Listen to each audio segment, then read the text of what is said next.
with respect to the idea of pseudo-environmental. That is my India position, not Bhutan. Yeah. Very clear. At least in Bhutan, I would say that the role of environmentalists in, forget about being stopping projects, I think the role of environmentalists in actually getting the companies or the projects to comply with established standards has also been very low. Okay. Honestly, the role of environmentalists hasn't really picked up to that level. In a way, I think that has been a good moment for our economy to environment. There are certain aspects which we believe that will change henceforth. Being in a democracy, there are different perspectives. There are people who support economy. There are people who support economy versus the environment, balancing it.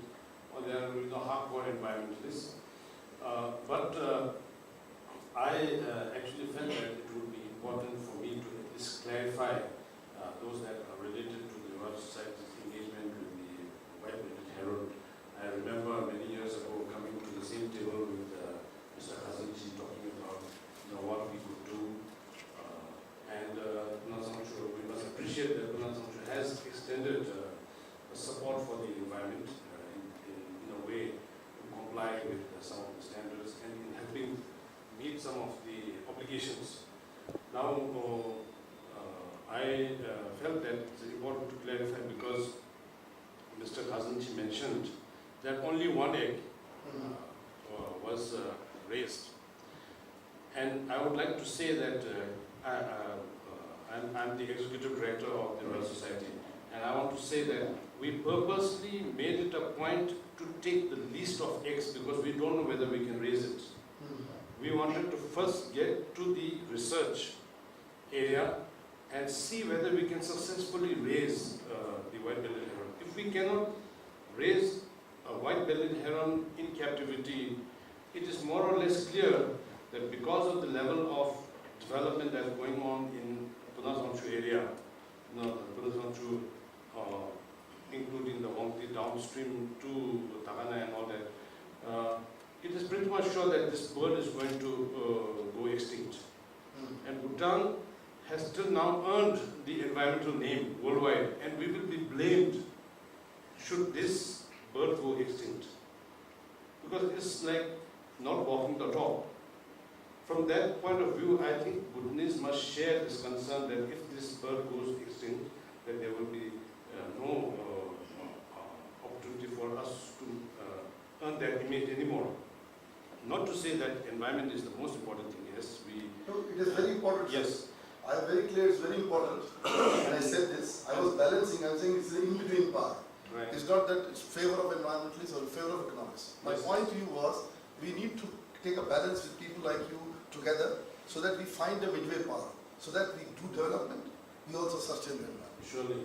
And actually, I was going to take opportunity of the lunch break to talk with Dr. Kazanji. But nonetheless, I think since this is already in the forum, I think we, based on the research that was conducted, the success of raising the captive breeding,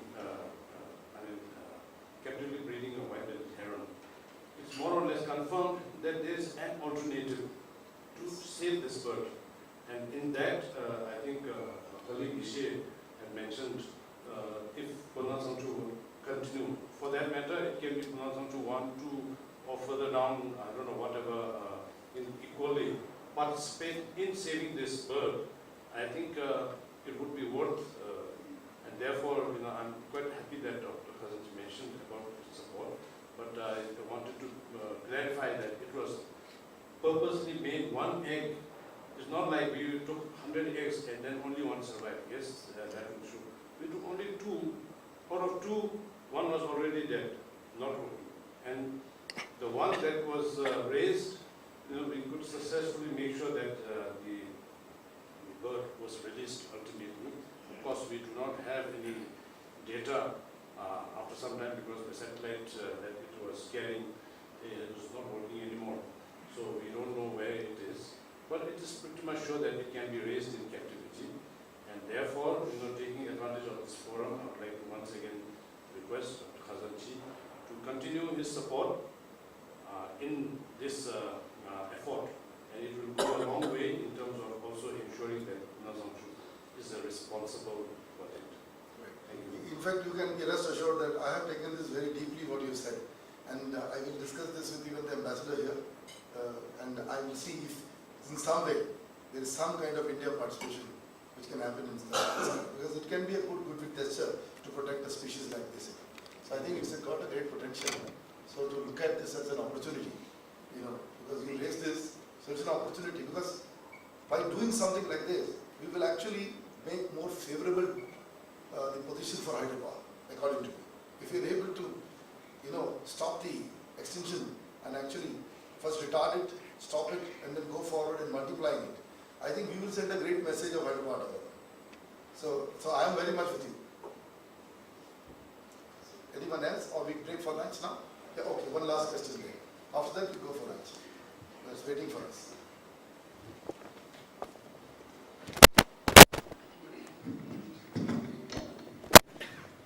Thank you so much. Actually, I don't have that background of hydropower or the energy. At the same time, if I can introduce myself, I'm Tash Namde. I work for Bhutan Kidney Foundation. Thank you so much for inviting me. And well, actually, I have gone through the theme. It clearly states that expanding opportunities for other renewable sources like solar in the Indo-Bhutan context. So in 2011, I had came up with one idea, that is to innovations. I believe in innovations, and Bhutan, we have the capacity of producing power in terms of hydroelectricity, as well as Bhutan is rich in forest coverage. In Bhutan, as per the study by the, I don't know, RSP or environment related agencies, it says that 130 hectares of pine trees are available in Bhutan, which has the capacity of producing more than 2 megawatt power electricity. And this is very interesting actually.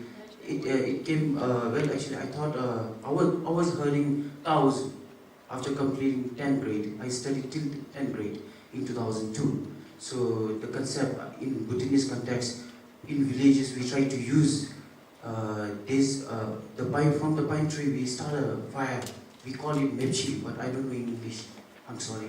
So through that I came up with the idea that pine tree can produce something which can be a clean, renewable energy. So later found out that it can produce electricity, which is very interesting. So as a citizen of Bhutan, I sincerely thank Indian government for supporting Bhutan in terms of development through the hydropower. And is there any opportunities where Indian government or any relevant organization to support this type of initiative?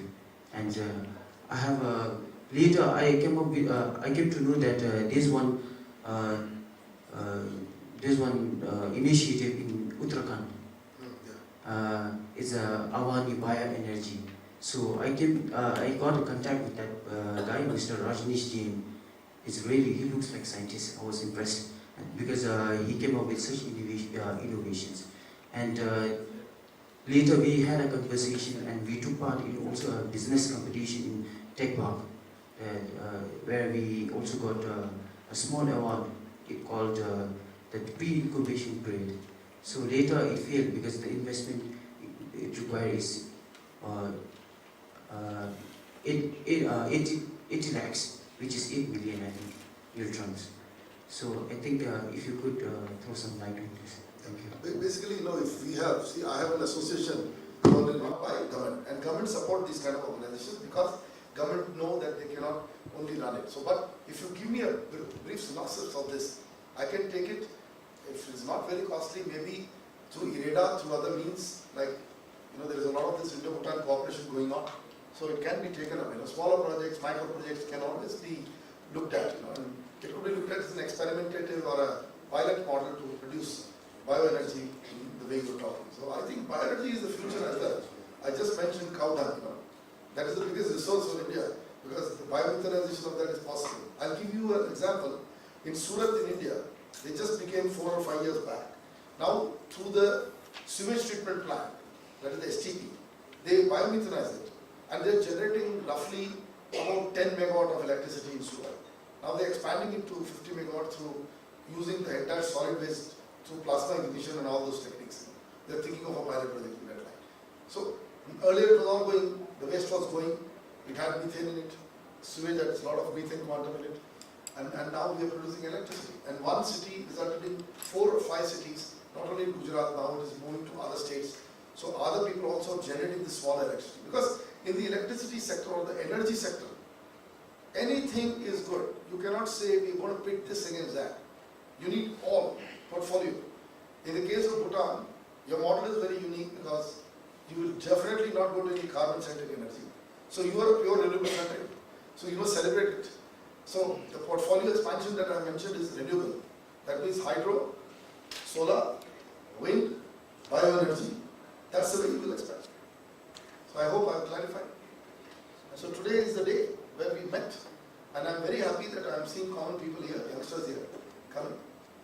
So we have a I tell you, great chance to expand on this.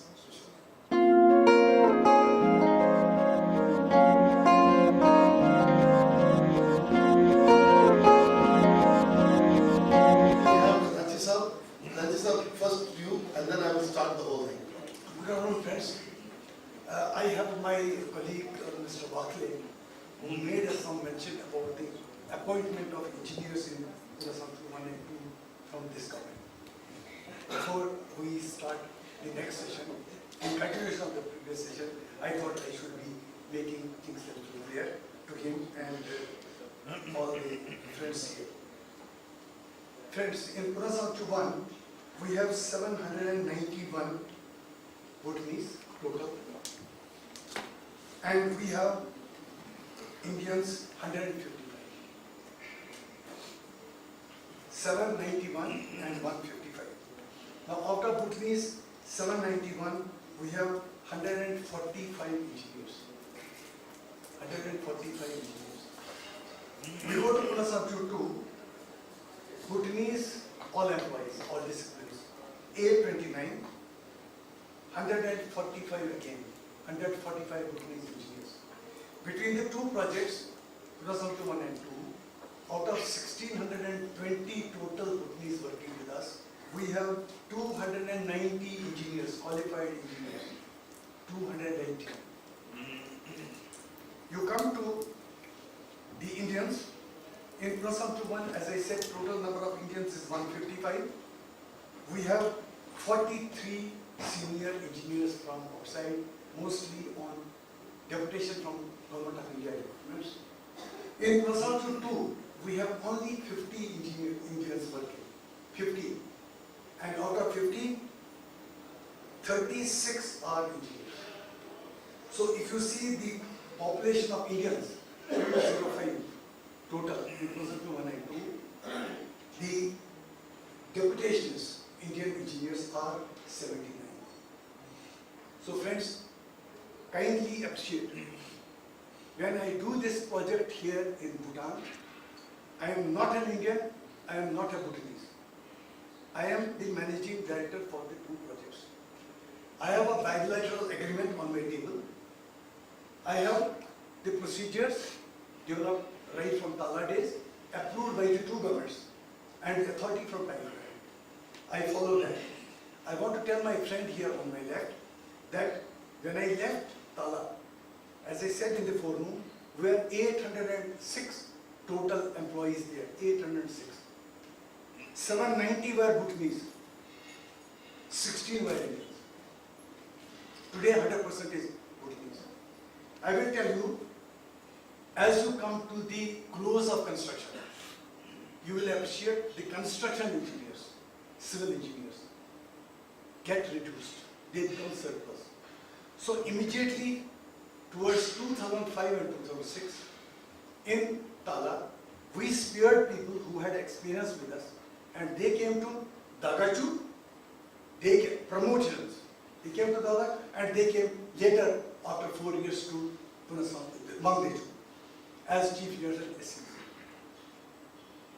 And all electromechanical engineers who were trained stayed back in Tala to keep that prestigious project running without any problems. So friends, I want to make it very clear, and especially for the information of Mr. Watley, who is, I have a lot of regards for this colleague of mine. I want to tell him that in Punasongchu 1 and 2, in case of Punasongchu 1, we didn't have a single Bhutanese available with us at senior level. That's why we had to go to the campus, both the degree college as well as the diploma college, and today 145 people. Similarly for Punasongchu 2, by the time we started Punasongchu 2, Manglechu also started, and we also have today a chief engineer in Punasongchu 2 who is a local, and an executive and a few assistant executives, senior levels. And absolute freshers, 145, again from the two colleges. Thank you very much. My interest was like, I don't disagree with the number of engineers that Mr. Kajanji has said.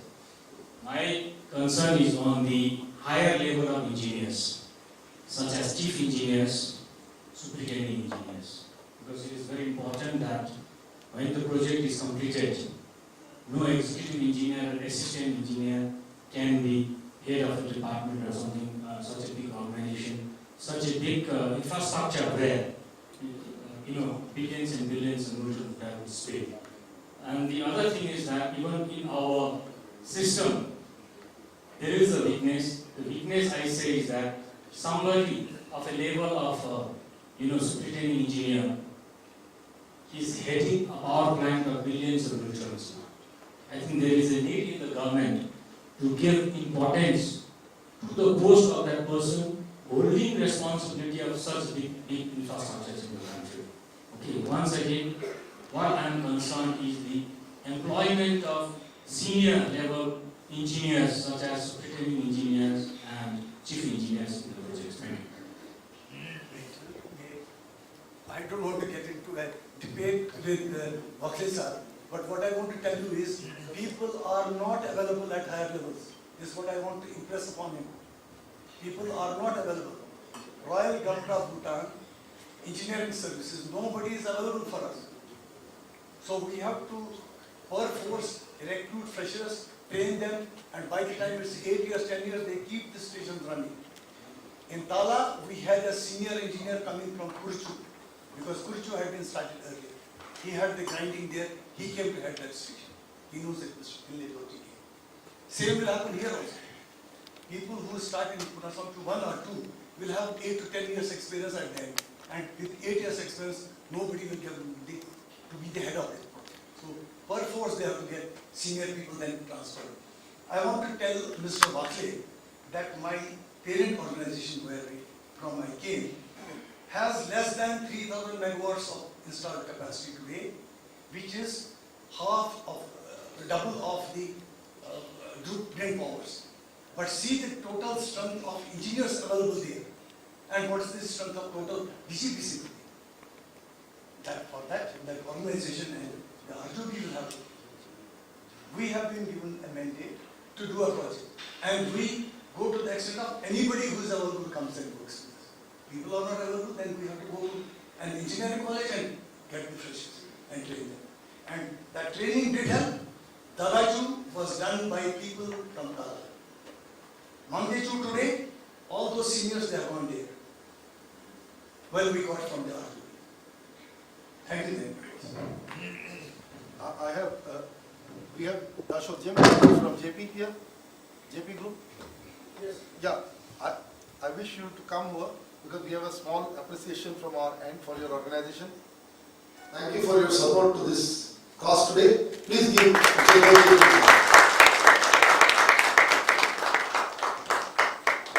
Thank you, Ashok. Thank you.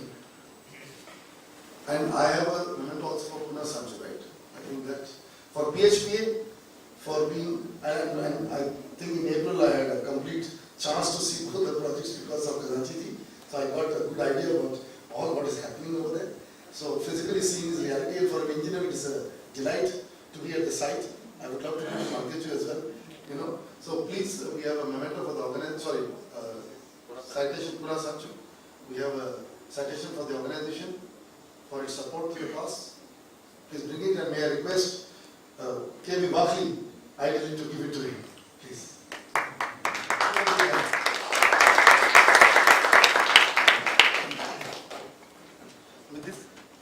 With this now, we'll open the presentation of WAPCOS. If we can have the presentation of WAPCOS now, sir. Mr. Amit Gupta, he's a senior engineer with WAPCOS and a very bright man. Please welcome him. A very good afternoon to all of you. In fact, I am highly thankful to the eminent panelists sitting on this forum and the distinguished forum. We had a lot of deliberations till the morning, and my special thanks goes to MD Sir, Mr. Kazanchi, wherein he has given an insight and made my life much more easier to peel off one more layer of hydropower. I'll continue that story a bit forward as a step, because I am a person looking from the hydropower perspective on the ground zero reality. I represent WAPCOS here in Bhutan as a senior project manager of Punasangchu hydroelectric project. The farm, which is almost a synonym today of water and power. Anything and everything to do with water and power is all what WAPCOS is about. Though its major field of specialization involves water resources, covers power engineering and infrastructure. But today, because of time, I'll touch on the tip of this iceberg, that is hydroelectric projects. From concept to commissioning, there is all these services under one single umbrella, under one roof, is what WAPCOS is all about. Right from preliminary investigation from day one, or reconnaissance surveys, feasibility studies or planning, or project formulation reports, the baseline and socioeconomic surveys, field investigations and geotechnical testings, engineering with detailed drawings and designs, tender engineering, contract management, operation and management, and above all, the institutional human resource development are the various facets of WAPCOS and are the activities which we generally take care of for the project. 47 hydropower projects successfully commissioned, successfully completed across 17 countries on this planet and 20,000 megawatts. This is, in a nutshell, what WAPCOS is all about in the field of hydropower. And yes, rightly guessed, we have our footsteps all across in Bhutan. 5 established offices, right from the gateway of Bhutan in Phunchuling to Lobesa, Bajotang, Trongsa, Tintibi, and Galafu as well. So we do have a strong presence, and that has nurtured by establishing ourselves with all your cooperation and support for the past 4 decades. Besides what is commercial, it is all about bringing and having an intention to have the Bhutanese smiles on their faces. That is why we are, for the past 40 years, into this field on this beautiful land. I'll just touch upon our long association in Bhutan. Chukha, Kuruchu, and Tala hydroelectric projects, with a total installed capacity in Bhutan, apart from few other projects, 1480 megawatts. And I proudly share that 96% of this has been developed in association with WAPCOS. Years of commissioning, right from 1986 to 2006, when Tala was commissioned, and 3 major projects which are at the moment under construction, Punasangchu 1, Punasangchu 2, and Mangde 2, wherein we have got an opportunity to get involved once again. The bilateral cooperation between India and Bhutan is nothing new. right from 1949 to where we stand today at 2014, with 6 projects under intergovernmental mode and 4 of them under JV mode, 10,000 megawatt of hydropower, which means a lot. By now we must have all appreciated, yes, it means a lot to all of us. India rendered technical and financial assistance for all these projects with surplus. The buzzword and keyword which has been emphasized time and again is surplus. So surplus power generated is to be exported to India. 10,000 megawatts with all these 10 dots on this map, wherein WAPCOS has been associated, fortunately, in one way or the other, be it the preparation of the entire DPR, or design engineering, transmission line consultancy, geotechnical investigations, topographical survey, environmental studies, or optimization studies as well. This is the slide which I have repeatedly kept deliberately just to emphasize upon that India stands third in the world's electricity generation today, which yes, is commendable. Though, as rightly mentioned, we have to take care of 1/5 to 1/6 of the world's population. Nonetheless, this contribution of 5% of power generation is commendable. But at the same time, where do we stand in terms of hydropower today? In 6th position, all across nothing less than 200 countries across this planet. I will not delve into the importance of hydropower, which is well known and has already been deliberated in the forenoon session. But yes, it is worth mentioning that 10 topmost facilities of the world largest producing facilities, 10 of them are hydropower. This clearly defines that hydropower is inevitable, is undoable, is need of an hour, and yes, without any second thought, is what is a ground reality today. India's first choice is hydropower. With almost 150 gigawatts of energy potential and at a mark of 40 gigawatts, hardly 26%, a long way to go. A long way to balance the hydropower thermal ratio as well, which has been now 22%, ideally should be 40%. As Professor Iyer was rightly talking about the peaking power in the forenoon session, and the demand and supply gaps increasing day by day, each and every day counts. And this sad position of 26% needs to be upgraded. But what is the way out? What next?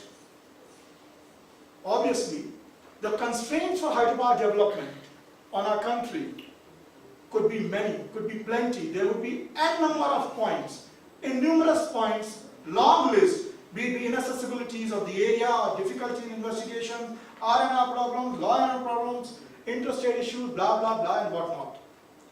One can always talk about them in detail endlessly. But what is the way out? Today, in this changing world and economy, bilateral ties is the key word.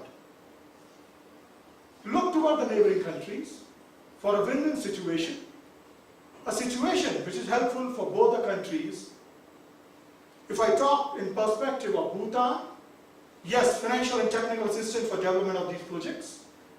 At the same time, meeting the country's own energy requirements and total socio-economic upliftment of the entire region, of the entire country as a whole. While on the flip side, it is accelerating the energy supply on the India side as well, which we are well aware of, and stronger relations with our neighboring countries. And specifically this circle, wherein the wide potential gap of 30 gigawatts or 24 gigawatts compared to 1.5 gigawatts, what is the present scenario in Bhutan, is evident, which needs to be bridged up. Why only Bhutan? Answer is simple. By now, even the Indians who have come for the first time as well must have realized it is a true land of Thunder Dragon. A land which is a dream land, a every beauty, every place is picture in itself, worth clicking.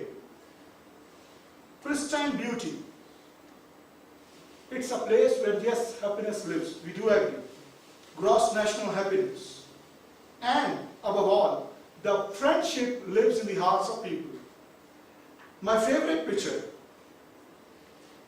No one compels us to place the two national flags in our cars.